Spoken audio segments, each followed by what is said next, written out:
El viaje íntimo de la locura. Capítulo 1. Preliminares. Cuando abrió los ojos y vio que el reloj marcaba las 9:15, creyó que el mundo se le caía encima. Debería llevar ya un cuarto de hora trabajando, y ahí estaba, tumbado en la cama. Aquella mañana de aquel lunes de aquel enero era la primera vez en 17 años que don Severino, sin ninguna excusa, iba a llegar tarde a su trabajo. Un corte en el suministro eléctrico había hecho que el despertador no cumpliera con su cometido, pero eso para él no era motivo de descargo. Hacía más o menos un mes había comprado un despertador alimentado por electricidad y no le había puesto la pila que necesita para seguir funcionando si se interrumpe la corriente. Ahora iba dándole vueltas, diciéndose que tendría que haber sido más precavido y haber leído bien las instrucciones o haber continuado usando el viejo hasta comprobar que este otro era seguro. No había previsto que la alarma se desprogramaría si durante la noche se iba la luz, como al final acabó pasando. Y ese era el tipo de fallo que sacaba de quicio al señor Severino. Sin embargo, nadie que no le conociera muy bien se lo habría notado porque, ante todo, era un hombre moderado que no se permitía perder la compostura ni la buena disposición. ¿Qué iban a pensar en la oficina? ¿Qué diría Félix, el auxiliar nuevo, que aún no llevaba un mes contratado?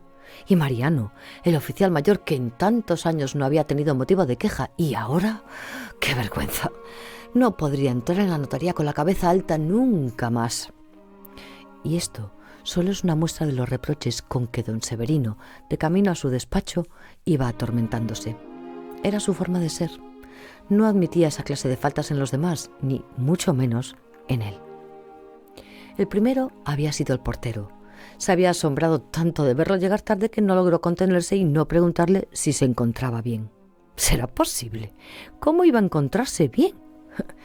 Don Severino, viéndose en la disyuntiva de explicarse o apresurarse, optó por callar y saludó con un escueto «Buenos días», acompañado de un gesto que decía «si yo le contara». No era cuestión de pararse a contarle al portero el trágico suceso, y no por falta de ganas, sino porque no serviría más que para aumentar el retraso. ¿Qué credibilidad merece una persona incapaz de ser puntual? ¿Y cómo pasarlo por alto? Él, que era el encargado de constatar cada hecho, cada acción, cada deseo y cada obligación. No podría obviarlo, porque don Severino era notario y daría fe de ello, pues era un hombre categóricamente cumplidor, sin dobleces y trabajador como el que más. Ni siquiera cogía vacaciones. Estaba tan apegado a su trabajo que se diría que lo necesitaba. Y es posible que así fuera. No en vano, eso es lo que pensaban sus compañeros y hasta él mismo. Recibió la puntilla al atravesar la sala de espera y cruzar su mirada con la de unos clientes que estaban esperando para la firma de un contrato. «Buenos días, señores, disculpen el retraso. Enseguida les hago pasar». 10 palabras, 2 frases cotidianas y casi hubiera preferido decir «Ave César, los que van a morir te saludan». Esto, que para cualquiera sería una anécdota, pero que para don Severino era una catástrofe sin precedentes, fue lo único que alteró el suave discurrir de aquel lunes que, por lo demás, no se distinguiría en nada de cualquier otro lunes o martes de otra semana o de cualquier otro mes. Y es que si don Severino hubiera tenido un diario, habría sido el diario más aburrido de la historia. Lo más probable es que todas las páginas hubieran sido iguales, excepto la primera, en la que se leería: «He comprado este diario para patatín y patatán». Y a partir de ese punto, hoja tras hoja, continuaría encostrada la misma letanía, la de todos los días, porque así era su vida, como una costra dura y antigua. Entre semana los días se sucedían unos a otros con educación, sin querer empujarse entre ellos, con suavidad y con calma. Y si a este retrato alguien se atreviera a añadirle otro color que no fuera el más monótono de los grises, ya no sería el retrato de don Severino, sería el de otro. Porque don Severino era gris igual que su vida, una vida sin cambios ni altibajos, sin sorpresas, una vida que en apariencia manejaba él con mano de hierro, pero que en realidad solo recorría la ruta marcada por la más pura inercia, en la cual el paso que va adelante no dirige la marcha, sino que, empujado por el que viene detrás, avanza porque no le queda otra alternativa. Y así, un paso lleva al siguiente de la mano de la rutina, sin quererlo y sin querer evitarlo. A su padre, que también había sido notario, sí le gustaba serlo. Disfrutaba, se sentía importante. Lo era. Directamente se empeñó en que su hijo siguiera sus pasos, un sutil secuestro mental que desembocó en un no tan sutil síndrome de Estocolmo. E indirectamente también porque de una forma involuntaria le iba contagiando su amor por su trabajo. Don Severino, por aquel entonces Severino, el hijo del notario, era como alguien que, con el estómago lleno después de haber comido, volviera a sentir hambre viendo a otro comer con muchas ganas. Y don Severino comió con un hambriento durante años. La consecuencia de las causas, directa e indirecta, fue que entró en la Facultad de Derecho sin la más mínima duda de que acabaría siendo notario como su padre. Y se podría decir que se puso esa meta, aunque no sería del todo cierto, ya que ni aprobar las oposiciones con la nota más alta de su promoción le supo a triunfo. Para él, aquello fue el justo pago a las largas horas de insomnio que había pasado estudiando. Igual que cuando, años más tarde, a base de intentarlo, consiguió la plaza que había ocupado su padre. No hizo de ello un éxito, le pareció normal, porque normal era, y es, la palabra que más le gustaba y le gusta a don Severino. También le gusta comer en casa. La señora Cecilia, la asistenta, una mujer que lleva años al servicio de la casa y que, aunque es mucho mayor que don Severino, aparenta ser de su edad, se la limpia y le deja preparada la comida y la cena, de manera que él no tiene más que calentárselo. No suelen cruzarse más de un par de veces al mes, porque don Severino no le da mucho que hacer. Ensucia poco y come menos, y como la casa no es muy grande, para cuando él vuelve de la notaría, hace rato que ella ha terminado su faena y se ha marchado. Por las tardes, don Severino, todos los días de su existencia, se iba a casa en cuanto salía de la oficina. Estudiaba hasta la hora de cenar y luego se sentaba a ver la televisión hasta que llegaba el momento de irse a la cama. Los únicos días diferentes eran los domingos. En un pequeño taller instalado en la cochera de su casa, don Severino construía barcos a escala. No era muy mañoso, pero poseía algo de más valor que la paciencia. Nunca daba las miniaturas por concluidas. No quería acabarlas. No las hacía para eso, las hacía para hacerlas, para estar haciéndolas, para conocer cada rincón mucho más de lo que se conocía a sí mismo. Se pasaba años construyendo los modelos, mejorando los más pequeños detalles y dándoles una capa de perfección y otra capa y otra más. Los domingos duraban un aliento, apenas comía. Cuando se daba cuenta era la hora de cenar, de acostarse y de continuar por el mismo trillado camino, dejando como un burro en una noria una huella que se mordía el rabo.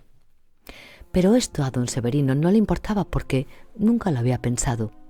Porque las cosas que se piensan son como los caminos por donde se pasa. Si no has estado, no has estado. Y por ese recodo de ese camino, don Severino no había pasado todavía. No transcurría un invierno sin que don Severino se hiciera la firme promesa de arreglar el jardín en la siguiente primavera. Y no había llegado el verano que hubiera cumplido el sueño. Por eso el deseo permanecía vivo, porque un sueño es un deseo que desaparece si se deja coger. Un sueño cumplido es un deseo muerto. Quizá fuera esa la oculta sinrazón que hacía que a don Severino, el menos soñador de los mortales, las primaveras se le escurrieran entre los dedos como si no apretase bien, como si tuviera flojo el esfínter por donde se nos escapa el tiempo, como si los días, las semanas y los meses, unidos en cadeneta, formaran un bloque indivisible en donde los momentos fueran imposibles de aislar, en donde el ahora, arrastrado por la corriente, no hallara un sitio libre en el que posarse y descansar. El ahora, lo que nunca encontraba don Severino.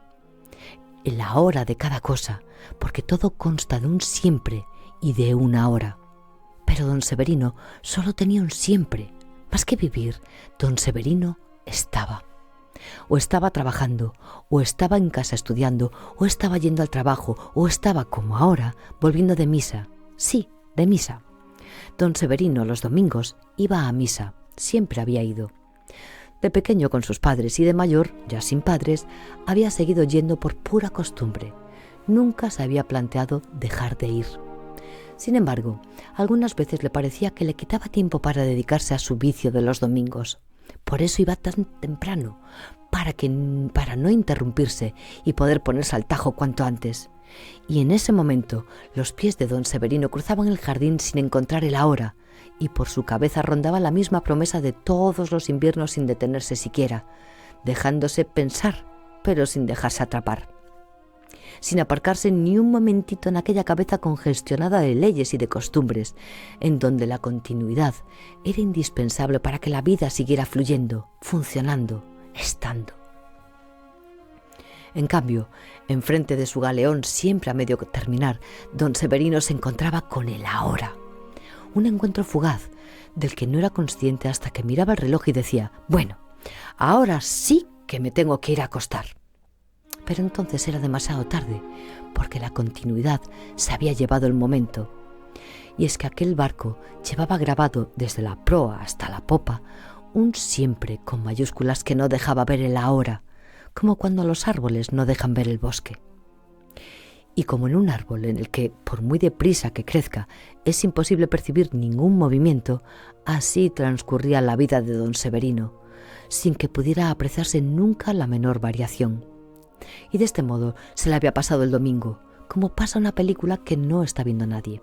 Y el tiempo, libre porque no le vigilaban, dando zancadas con sus botas de 7 días, cogió carrerilla y de domingo en domingo se cruzó el invierno entero y parte de la primavera. Llegado a este punto se paró a coger fuerzas y a contemplar a don Severino, que se había detenido, a su vez, a observar unas flores que habían germinado junto a la puerta.